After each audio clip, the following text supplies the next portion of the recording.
Canadian culinary specialties were showcased to hundreds of Vietnamese and Canadian foodies at the Canadian Delicacy Gala reception as part of a Canadian food branding series in November 2019. The Canadian Delicacies Harno event is part of the Embassy series of activities to promote the Canadian agri-food and seafood sector to the Vietnamese market during the month of November. The event showcased Canadian delicacies including beef, a diverse selection of fish and seafood from coast to coast, maple syrups, apples, blueberries, wine, and craft beer.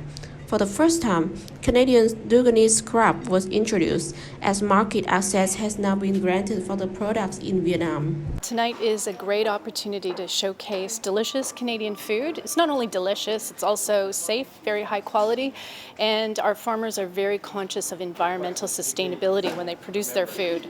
I think this food is becoming more accessible to Vietnamese consumers under the CPTPP.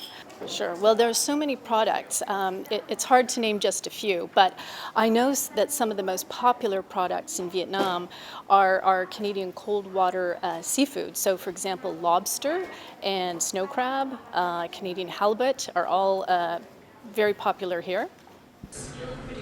The highlight of this year's Canadian Delicacy Harno event was that it welcomed Kate Cowell, Nova Scotia Minister for Agriculture and Minister for Fishery and Aquaculture, and Nathan Fogg, an award-winning food stylist from Vancouver, as special guests.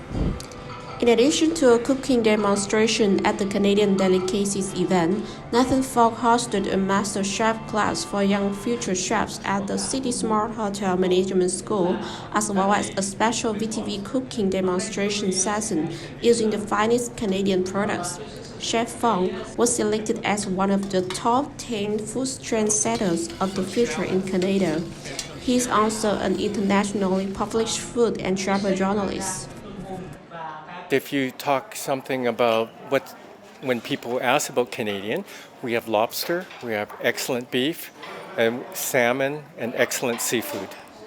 I'm from the West Coast, and our waters are very cold and very pristine. They're not polluted, so I think we have some of the best seafood in the world. I think Canada's a very, unfortunately, there's fast food all around the world. But where I'm from, Vancouver, we support a lot of local farmers. We eat seasonally between winter, fall, summer, and we support our local farmers. And I think it varies because in the middle of Canada, a lot of beef eaters. East Coast, a lot of seafood, and the West Coast, lots of seafood. So overall, I think we have a very healthy lifestyle. Since 2015, Vietnam has been Canada's top trading partner among the ASEAN countries, with agri-food and seafood being an important component of bilateral trade. In 2018, Canadian agri-food and seafood export to Vietnam reached $313 million Canadian dollars.